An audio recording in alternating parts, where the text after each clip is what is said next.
Hello, my dear friends, and welcome to Dr. Monkey, where we laugh together and cry together, but hopefully take something away to treat each other a little better. Here's some interesting stories. One about a crazy woman who yanks my mom's prosthetic arm off after demanding the disabled parking spot.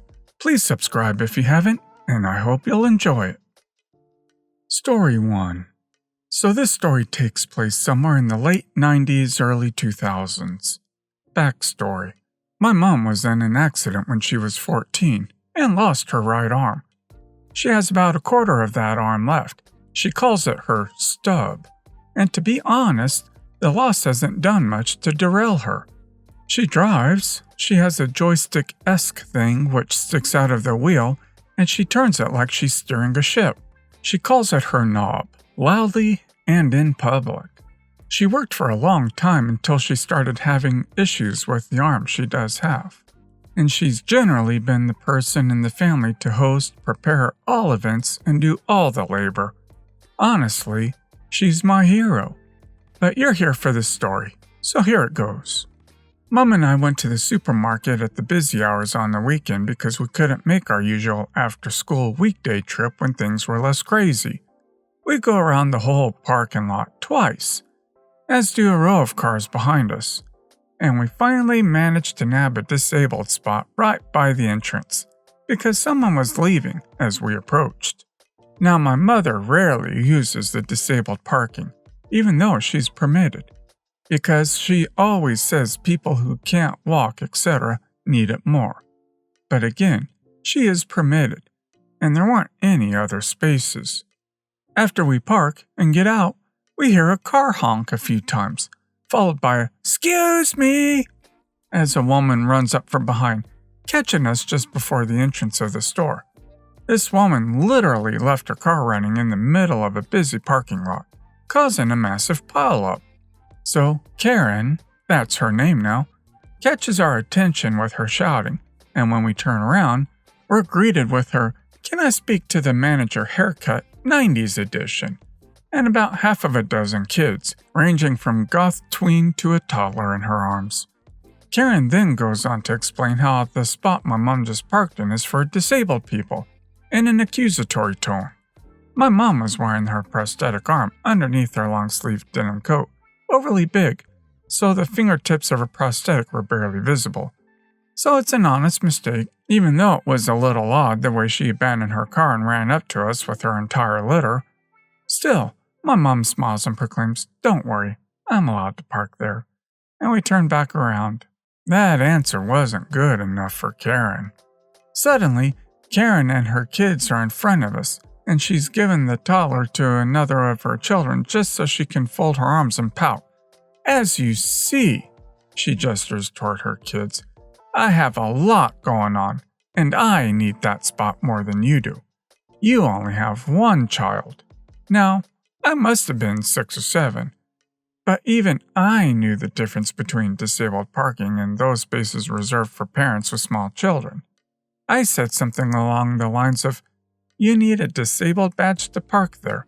It doesn't matter how many kids you have," in 6 to 7-year-old lingo, and this woman took major offense.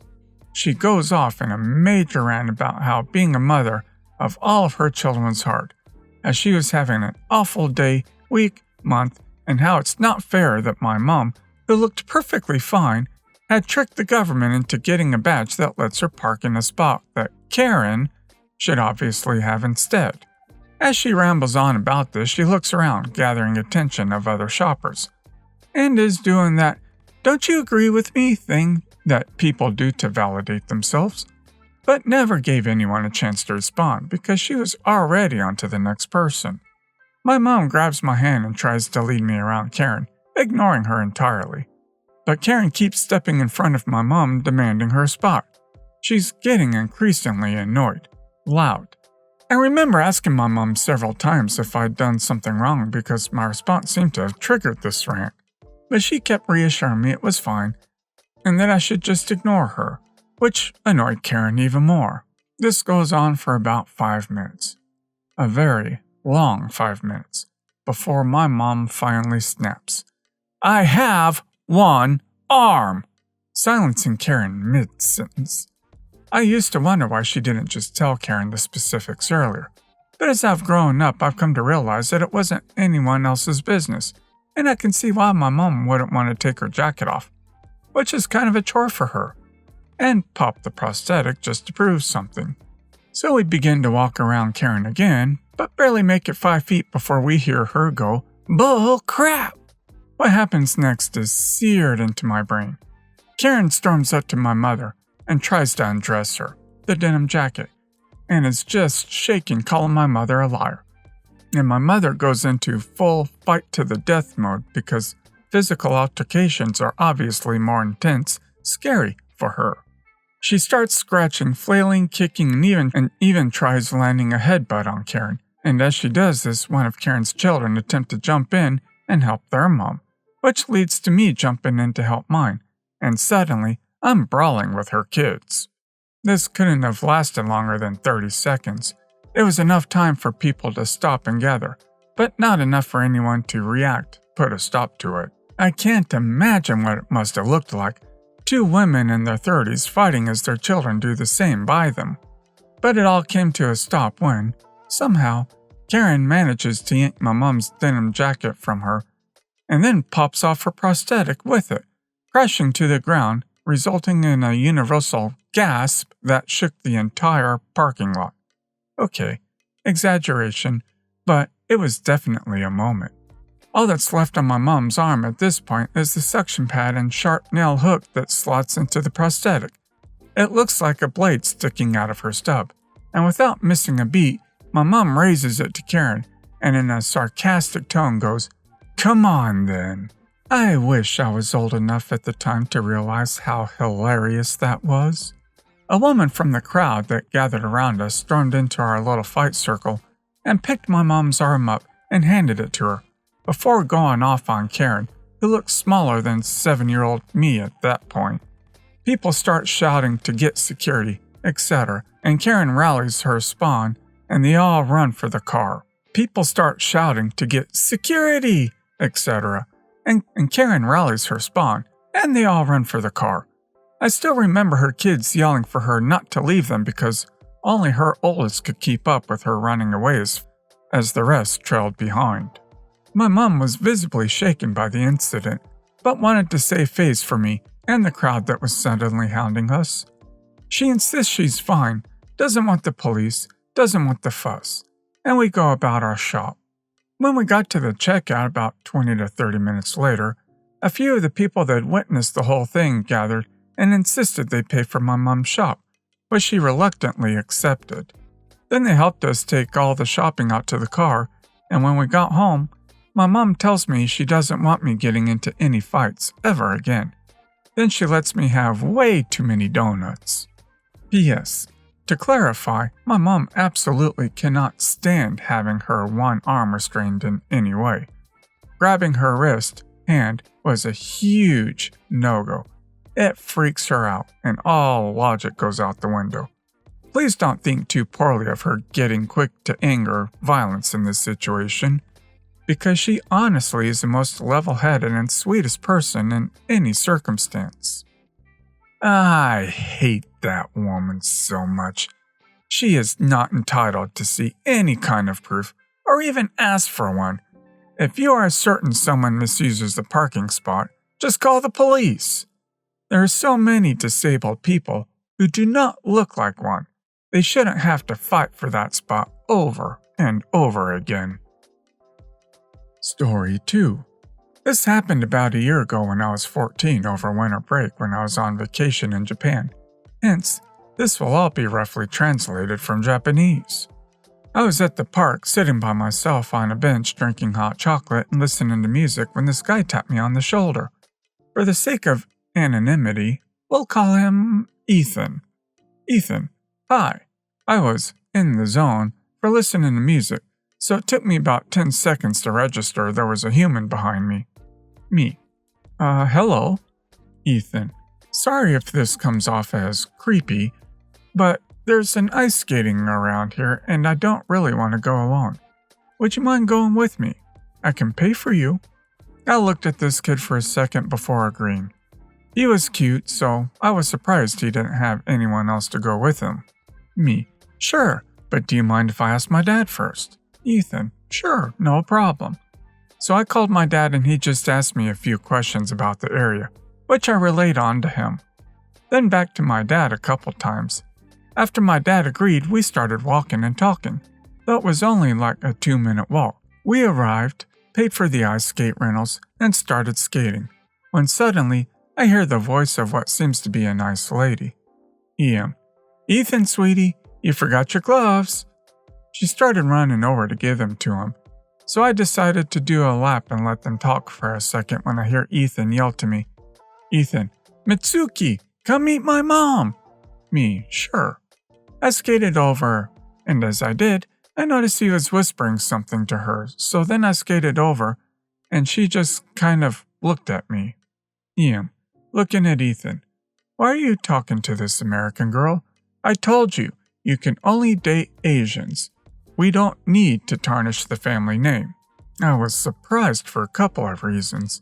One, I may not be as Asian as they are, but it was obvious I'm Asian. 2, he called me by name, Mitsuki, a very obvious and fairly common Japanese name. 3, he called me over in Japanese, to which I replied, in Japanese, and yet with all of those, she thought I couldn't understand her. I sat and listened for a second before Mom turned to me and said in the most thick Japanese accent I've ever heard, Leave my son alone. The son protested for a couple seconds before his mom gave that I'm gonna count to 10 look. I just looked at her dead in the eyes. Me. If you need to say something to me, at least make it understandable. Said in Japanese. Suddenly Mom turned a shade of red I had never seen before. She stayed silent for a few seconds before looking at me. E.M. You speak Japanese? Me. Yep, I am Japanese. E.M. Then you will be perfect for my son. Me. I'm sorry, what? This lady's entire personality just switched in a nanosecond from go away to date my son. E.M. You heard me. My son needs a girlfriend, so he's not a loser in class, and a Japanese girl like you would do great. Me. I'm sorry, but I was instantly cut off. Ethan was just standing still. E.M. It doesn't matter. Look at my son. He's so handsome. Ethan. Mom, shut up. She doesn't want to. Leave her alone. E.M. You brat. I'm just trying to help you so you don't end up as a disappointment like your older brother. They kind of yelled back and forth for a minute while I sat there like a side character in a movie just watching. E.M. You'll date him, right? Me. I don't live in Japan. Also, I like women. I said that with 0% emotion because I was tired of this lady. No words were exchanged. Ethan was dragged away while apologizing and telling me to just return the skates when I was done. I feel like his mom was trying hard to make sure no one dates her son. If she can't drive them away with vinegar, she does it with honey. Still, awesome you noped out since she's crazy. However, I feel bad for the other kid in this story, as overbearing mom sounds absolutely abusive. And you guys were just being normal teens having a good time until she showed up. Story 3. I have a brother-in-law, and let's call him conveniently Bill. He is 26 years old, 2 times university dropout, and never worked. Not even a summer job. But an okay lad as a person. Just a little bit Kevinish. I work in a large company, and I have ability to create positions, hire and fire within my department. One day my parents-in-law asked me if I could find some work for Billy, despite we did not need anybody in my department for additional unskilled labor. I went for 3 weeks through hoops and corporate gymnastics to create a position for him and justify it to my superiors why we need this position, and why not create a public job offer for it. I think I blew all my favors and definitely owe some now. The day finally came when I received the contract from HR. He was supposed to be back office administrator, or in a human language, clerk. The salary was set a tiny bit under national median for this position, but I simply could not justify more. This weekend I brought the contract to Billy, who lives with his parents, and present him with the contract. And here we go.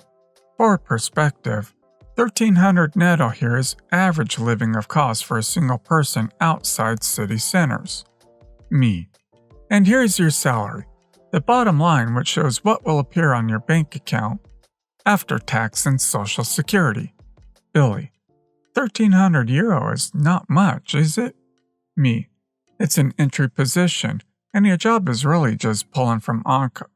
Me. It is an entry position, and your job is really just pulling from archive or archiving with occasional data entry. But see here? I pointed at the benefits. Each year you are eligible for a certain salary increase. Billy. I thought I will become your partner or something like that. Me. Well, you're going to have to be something like my assistant when I need something. I will tell the back office manager, and she might assign it to you. His father joined in. Father. What? You're making my son your errand boy and for such pittance? This is humiliating. Me. Frankly, he does not have, he interrupted me. Father. Everybody knows that you managers are sitting there all day doing nothing, so why my son cannot? Me. Listen, I cannot make him project manager in an engineering company. If it is about money, I can put a word for him into assembly hall. They always want people and the salary is way higher, but it is really hard work. Father. Grease monkey? Like some Eastern Europe immigrant? Me. That's actually quite a bit qualified worker position. I meant like assembly worker on belts. Hard job, but as I said, better salary, including paid overtime, with more vacation than I have actually. Pretty decent chance of promotion. Father. Why don't you put him in a coal mine right away then? Or better, make him me. We are done here. Billy, if you do not come tomorrow at 7 a.m. to my office, I will put this offer to the Ministry of Labor for active job seekers, and good luck with your CV. Father. And this married my daughter? Me. Slam door. Topics. He called afterwards with my wife. Your husband thinks so little of us he wanted your brother to be his lackey for $1,000 a month. Now I am happy you do not have kids yet. You would probably put them on the farm field. If he abuses you, let me know. I will knock his teeth out. Conclusion. He came today at 7 to my office to see those assembly belts despite wishes of his father, but with encouragement from his sister, my wife. Glad I could vent my frustration and anger with you here, dear friends, and at the same time amuse you. May your squirreling at work be fruitful.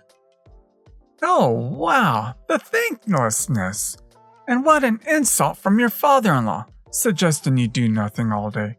I know someone like Bill. He really cannot fathom why none of us, his school friends from 20 years ago, aren't jumping at the chance to create a high-paying do-nothing job for him.